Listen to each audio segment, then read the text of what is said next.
Fala, meus queridos, professor Eduardo Toledo aqui. Seja bem-vindo ao curso de Construção Civil. Na aula de número 6, vamos falar sobre fundações diretas.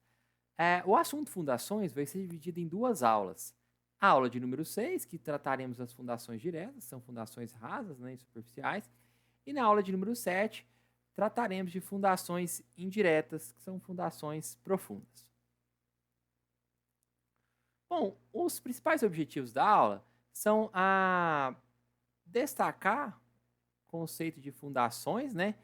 Compreender os diferentes tipos de fundações que nós temos e apresentar as principais características das fundações rasas, né? Ou diretas, né? Que é o assunto que vai ser abordado na aula de hoje. Então, algumas referências que eu utilizei para a elaboração da aula. Bom, a fundação é um elemento estrutural que é destinado a transmitir ao terreno ou ao solo as cargas da estrutura ou da edificação. Nós costumamos dividir, pessoal, as fundações em dois grandes grupos, né? Fundações chamadas de fundações diretas ou rasas. E nessas fundações diretas e rasas nós temos, por exemplo, as sapatas,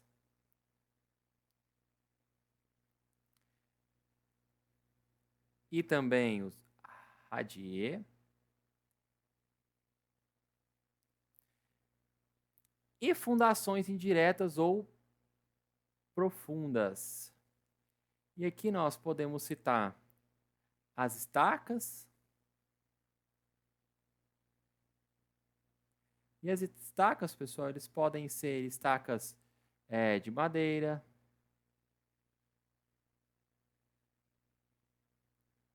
podem ser estacas de aço, né? E podem ser estacas de concreto. Ok? Além das estacas, temos também os tubulões. E os tubulões são tubulões a céu aberto, né?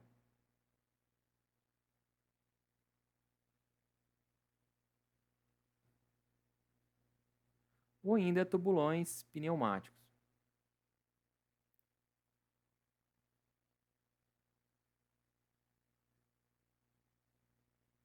Opa.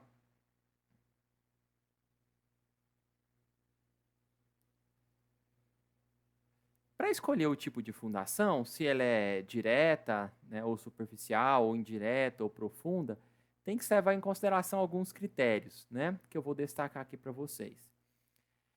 Entre eles, pessoal, a natureza do solo, né, okay, e o local onde essa edificação vai ser construída, a natureza das cargas que serão transferidas ao solo, né,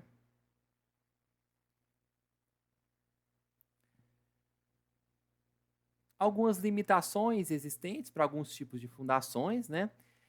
As condições técnicas das fundações dos edifícios vizinhos à minha edificação, né?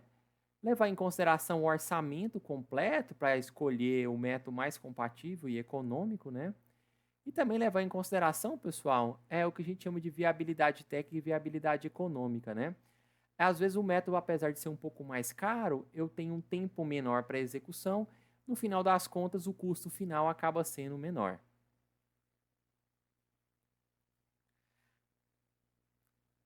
As cargas na edificação. As cargas de edificação são obtidas por meio do projeto de arquitetura ou ainda projeto de estrutura, né? São consideradas cargas como cargas permanentes, né? Que são cargas devido ao peso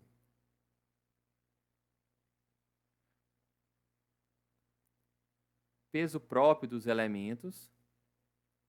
Que elementos, professor? Dos elementos estruturais, né?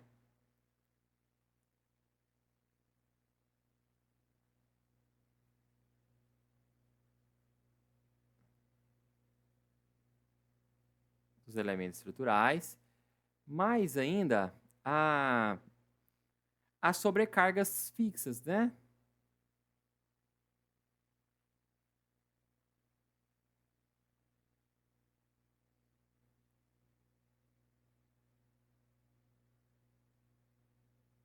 São sobrecargas basicamente devido a algumas instalações que são permanentes, ok?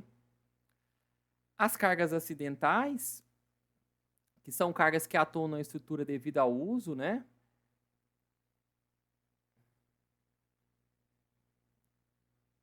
Ao uso da edificação, né? Como exemplo, a gente pode citar carga de pessoas,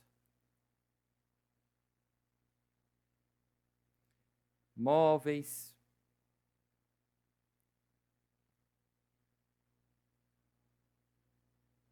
materiais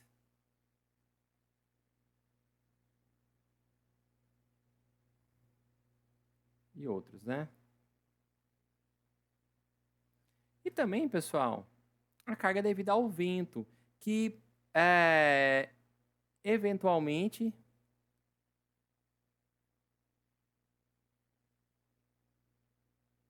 deve ser considerado.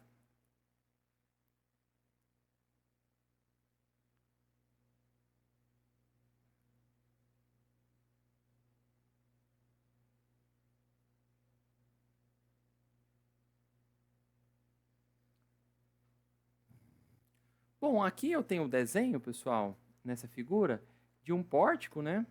3D, em 3 dimensões.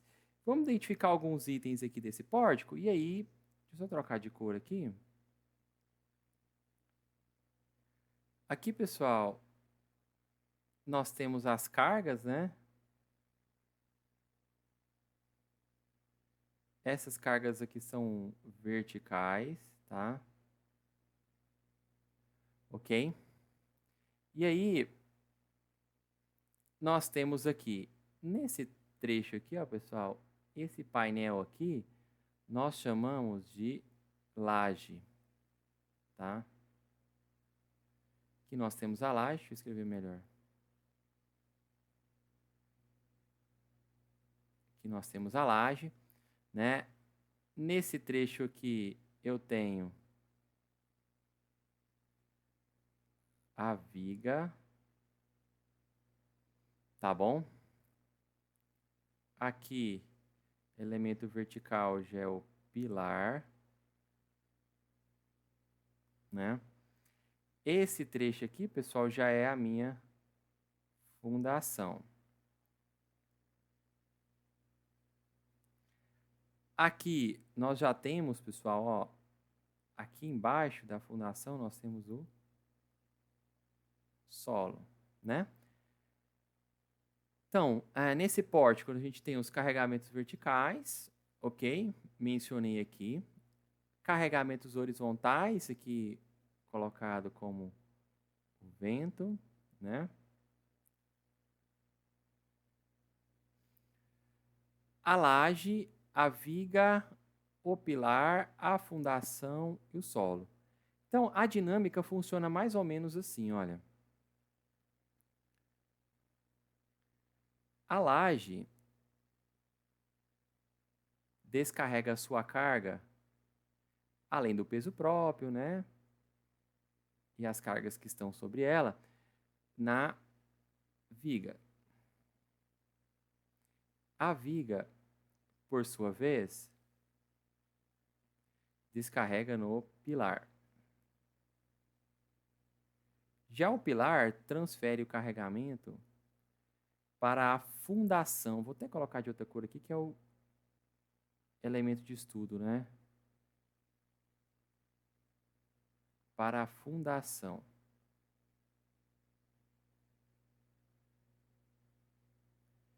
E a fundação transfere esse carregamento para o solo. Transfere esse carregamento para o solo. Ok? Então, ó, a laje transfere para a viga para o pilar para a fundação e a fundação para o solo. Tranquilo? Tipos de fundação, né? Como a gente já abordou, pessoal, eu tenho fundações diretas e fundações indiretas, né? O objeto de estudo da aula de hoje é as fundações diretas. A fundação direta, superficial, né, ou rasa também, ela é um elemento de fundação que a carga é transmitida ao terreno pelas tensões distribuídas sobre a base da fundação e a profundidade de assentamento em relação ao terreno adjacente à fundação é inferior a 2 vezes a menor dimensão da fundação. De modo geral, pessoal, essa fundação, chamada de rasa, ela fica posicionada nas primeiras camadas do solo, tá?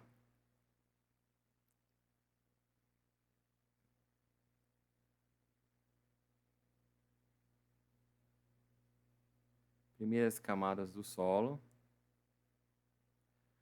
A uma profundidade de aproximadamente 3 metros, tá?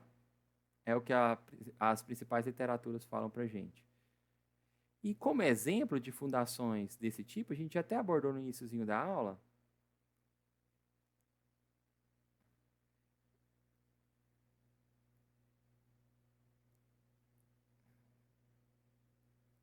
como exemplo, nós temos as sapatas,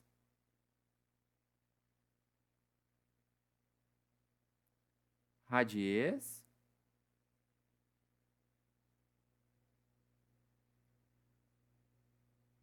e os blocos, né? Ok? Só destacar aqui o exemplo.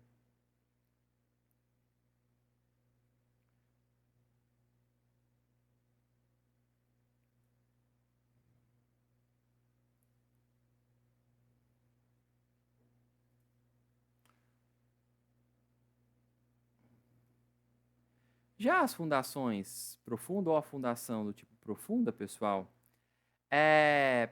a carga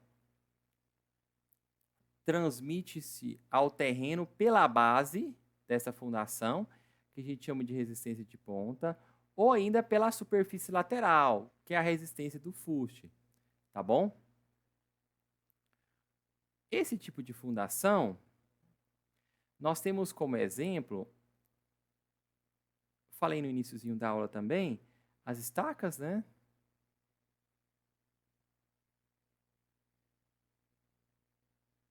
E os tubulões.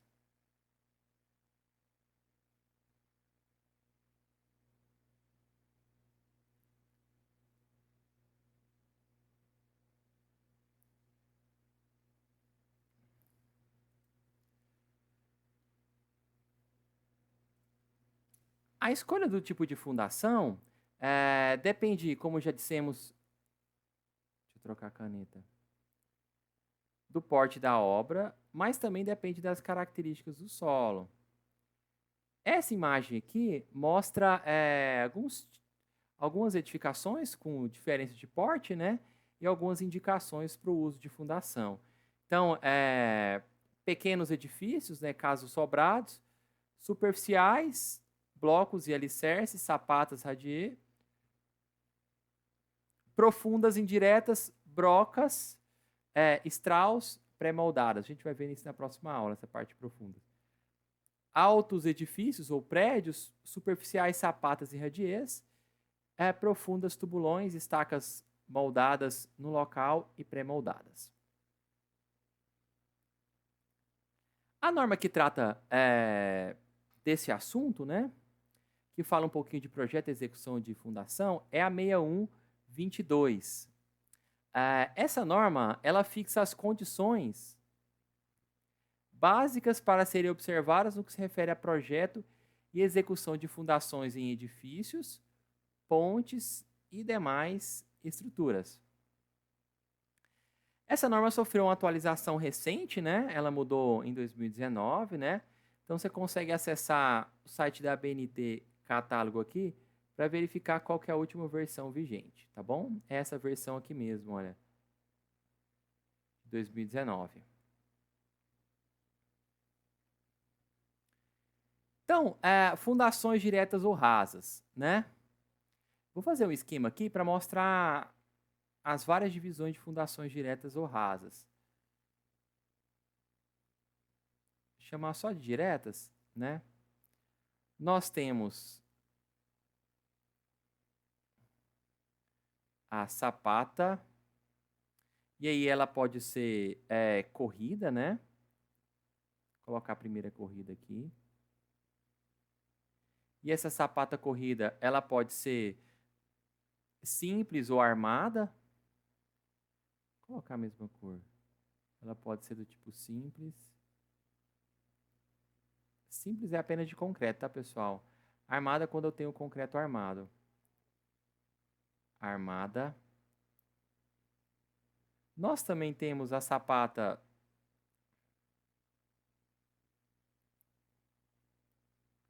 chamada de sapata isolada. E essa sapata isolada também pode ser simples, né? Apenas com concreto, ou ainda pode ser armada também.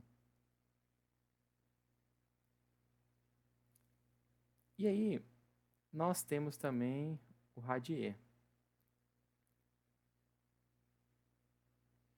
Esse radier, pessoal, geralmente ele se divide em radier chamado de flexível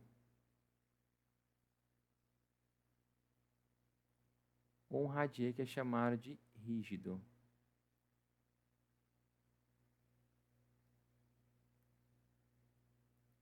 Então, fundações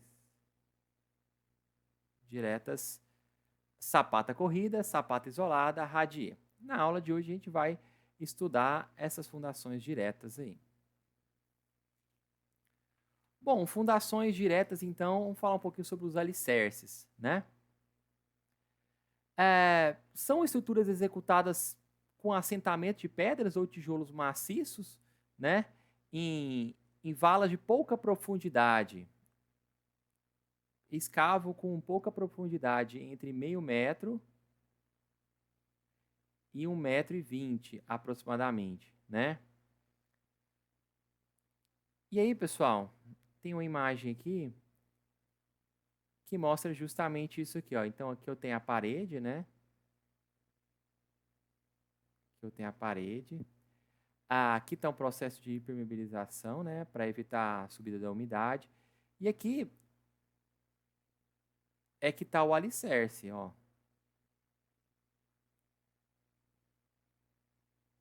Né? Aqui está o alicerce. Assentado nessa figura aqui, pessoal, sob pedras, tá bom?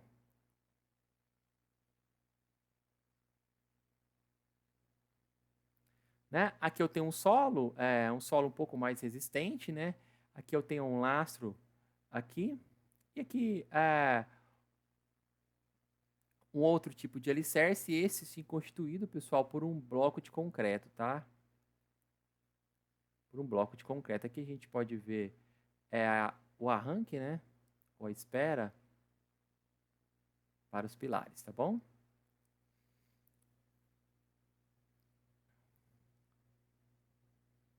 E aí, para construir para utilizar esse tipo de fundação, pessoal, utiliza-se, como já mencionei, tijolos maciços, né?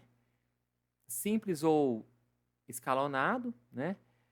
Pedras argamassadas sobre o laço de concreto simples, alvenaria sobre laje de concreto armado, né? Sistema misto, ou concreto que a gente chama de ciclópico. Aqui tem outra imagem, pessoal, que mostra esse tipo de alicerce, né? Aqui, ó. Do lado esquerdo da imagem nós temos aqui o alicerce, ó. E aqui do lado direito, pessoal, a gente já tem parte de concreto, ok? Com ferragem, aqui nós já temos uma sapata. Sapata isolada, tá bom?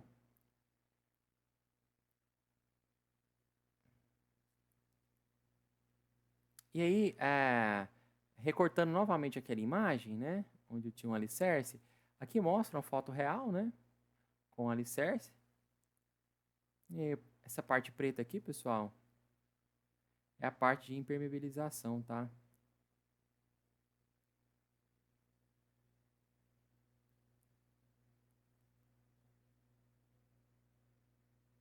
Parte de impermeabilização. Agora vamos falar um pouquinho sobre as sapatas. São estruturas de concreto armado, na maioria das vezes, mas também pode ser concreto simples, como vimos, né?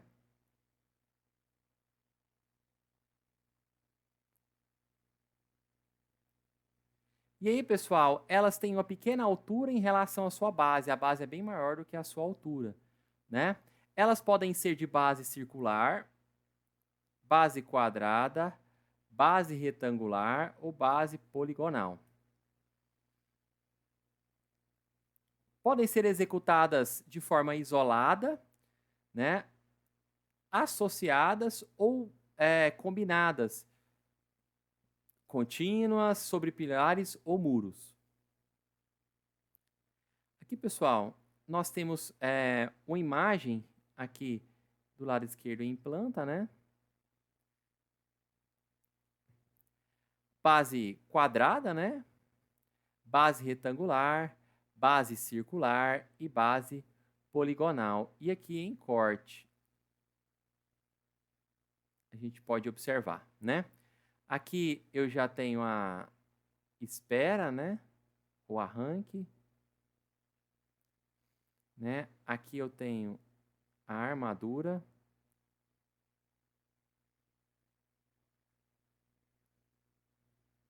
Você pode observar, vou até mudar de cor para colocar aqui.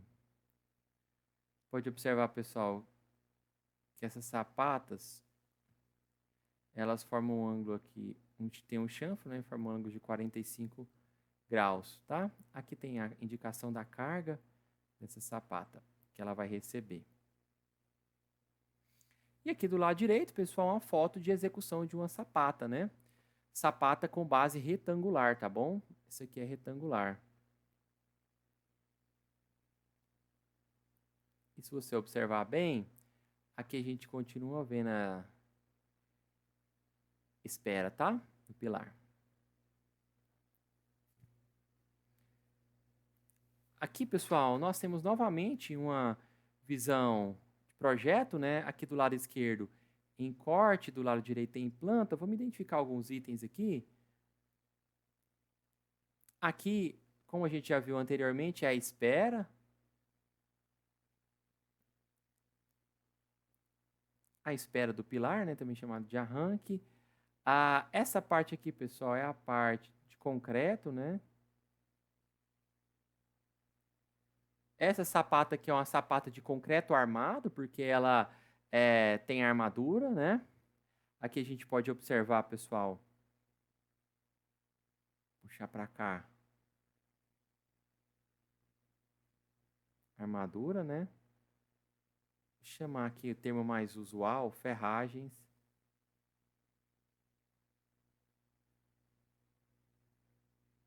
Ferragem da sapata, né? Ok? Aqui embaixo, olha, bem aqui a gente tem um solo na sua condição natural. Solo natural.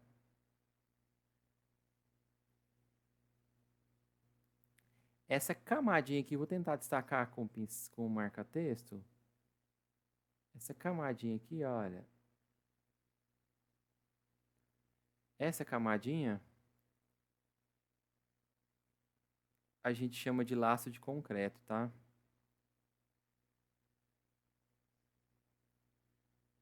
Vocês vão ver que faz parte de uma das etapas de execução.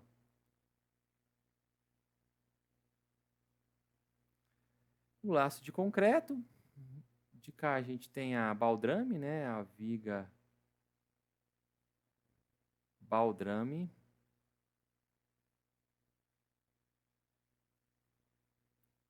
Acho que identificamos praticamente tudo da figura, né? E aqui do lado direito eu tenho a vista, pessoal, em planta, né? Onde aqui, ó,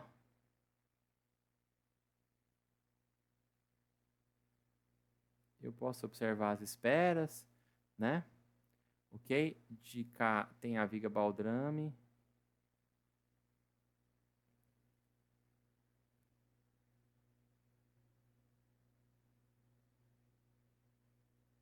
E os demais itens. Tem um travamento, né, pessoal, para posicionamento do pilar, aqui certinho.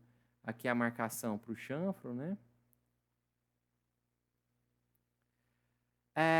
A sequência de execução, pessoal, de uma fundação do tipo sapata, né? Então vamos lá para a sequência de execução. Aqui a gente já está vendo uma foto aqui na direita de um procedimento que a gente chama de escavação. Então, nesse procedimento de escavação, pessoal, a primeira coisa a se fazer é abrir uma cava, né? Um buraco mesmo, né? E para abrir esse buraco, eu tenho que seguir as orientações do projeto.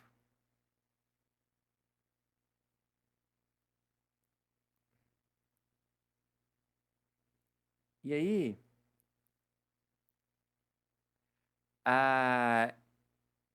esse buraco, ele vai ser, essa cava, ela vai ser escavada até um item que a gente chama de, deixa eu mudar de cor aqui, cota de apoio.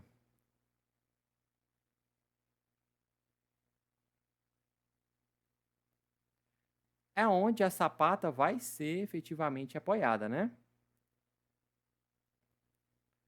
Além de escavar até a cota de apoio, pessoal, eu tenho que nivelar o fundo, né? O fundo tem que estar nivelado. O fundo é da cava, né?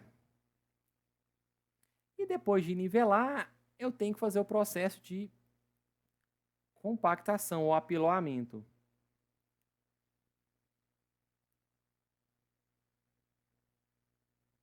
Processo de compactação, ok? Então aqui eu tenho o processo de escavação, né? Passo seguinte, pessoal, da escavação se chama regularização, né?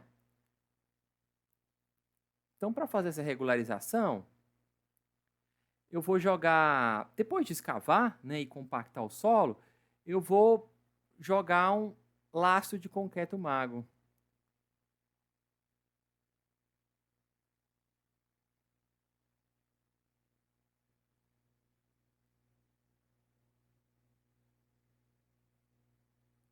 Concreto magro. E se alguém por aí não se lembra mais o que significa esse concreto magro, é o concreto de baixa resistência, tá bom?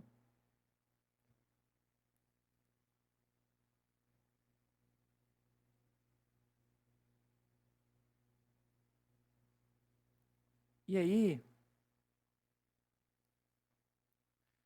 depois de jogar essa camada de concreto magro, eu tenho que fazer, pessoal, processo de nivelamento. Esse nivelamento é feito com régua, né?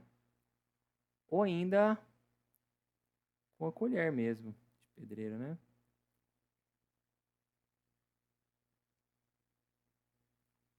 Depois de nivelar, tem que fazer o procedimento de regularização. E essa regularização, pessoal, tem que garantir que essa camada de concreto magro, né, esse laço de concreto magro, tenha uma espessura, né, de aproximadamente 5 centímetros. Então, a camada de aproximadamente 5 centímetros de concreto. Depois do processo de regularização, nós vamos para o processo de preparação das laterais, né? Então, assim como o fundo, pessoal, as laterais também precisam ser preparadas, né? E essa preparação consiste em chapiscar.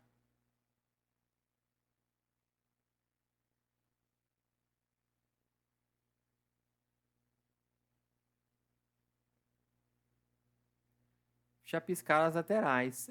É uma maneira de revestir, né, e depois facilitar a aderência. Depois que foi feito o procedimento de escavação, regularização, preparação das laterais, aí sim já pode ser feita a conferência do nível, né? Essa conferência do nível é muito importante. Ela é importante porque a partir da conferência eu vou poder fazer procedimento que nós chamamos de marcação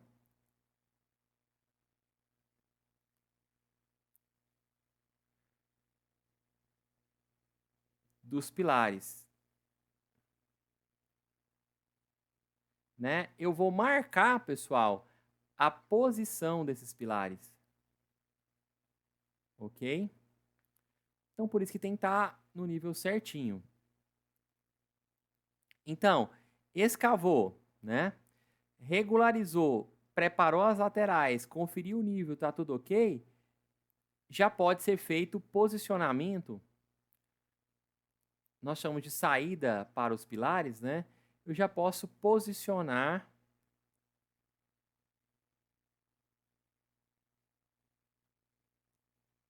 já pode ser feito o posicionamento dos arranques. Que arranques, professor? Arranque dos pilares.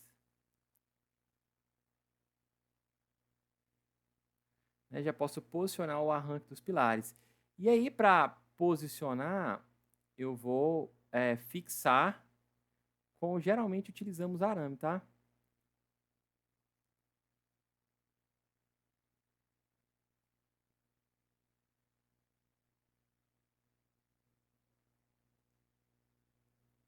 Ok? Então, ó, perceba que aqui, olha, eu tenho a armadura, né? Aqui eu já tenho, puxar aqui, já tenho o procedimento de preparação das laterais. Percebe que já está chapiscado. Ok? Já coloquei um laço de concreto magro aqui no fundo. Posicionei a armadura. E agora, pessoal, aqui ó, que está o arranque. A espera para os pilares. Ok? Perceba que a partir do nível, eu fiz esse procedimento aqui com a madeira. A gente chama de marcação. Marcar o local onde os pilares vão ser posicionados. Marcação. E aí, depois da saída dos pilares, nós temos o procedimento de concretagem, né? E para essa concretagem é preciso seguir o projeto, né? O projeto de fundação, ok? E é preciso realizar a concretagem até a parte superior da sapata. Vou colocar aqui concretar.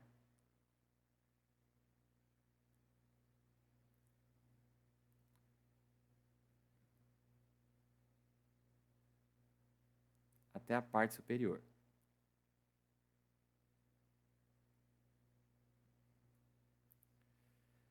Pode ser utilizado um maquinário, né, pessoal? Isso vai depender da velocidade, da necessidade da concretagem da peça, né?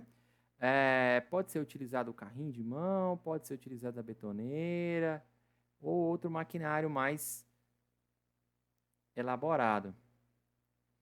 Depende da necessidade. Depois de fazer a concretagem, pessoal, nós já podemos finalizar, né?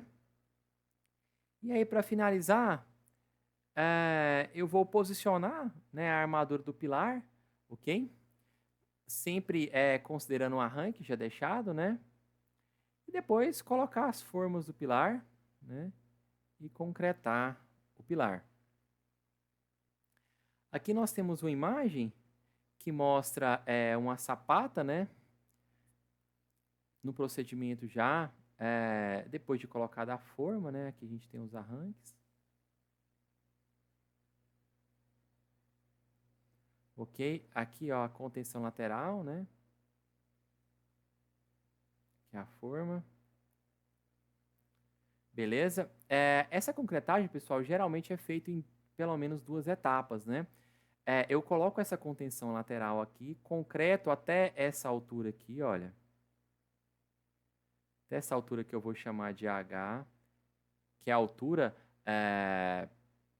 da minha sapata.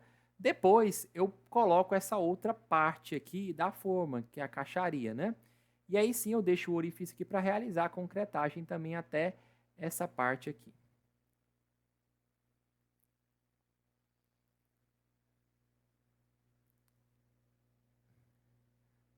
Aqui tem uma foto aqui do lado direito, né, pessoal? Também de uma sapata de base retangular, né? Aqui já ela já depois da desforma, né? Como é que fica aqui? Essa primeira imagem um pouquinho antes da desforma, ok?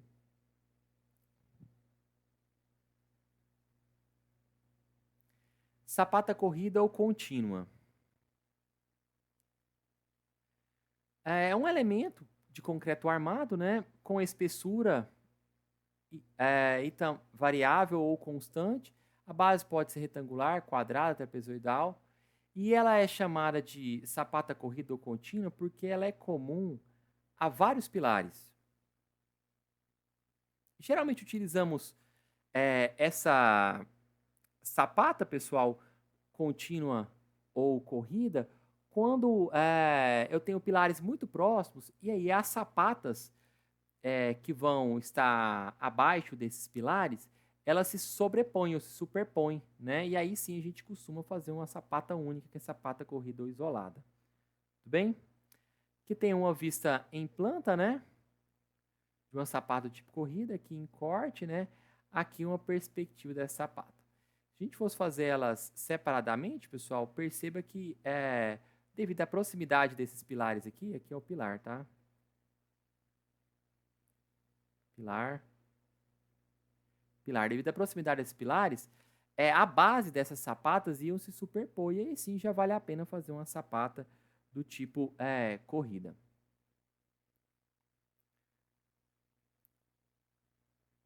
Aqui, pessoal, uma sapata que é muito comum utilizada em divisas do terreno, né? Se a gente tiver divisa aqui do terreno, né? E aí eu não consegui colocar ela por inteiro, aqui a base inteira, por limitações físicas mesmo, e aí a gente faz essa espécie de viga de alavanca ou viga de equilíbrio, né?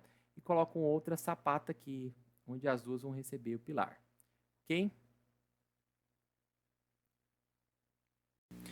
Então vamos encerrando a primeira parte da aula 6 por aqui, ficando para a segunda parte falar sobre radier e os métodos para executar esse tipo de fundação. Abraço!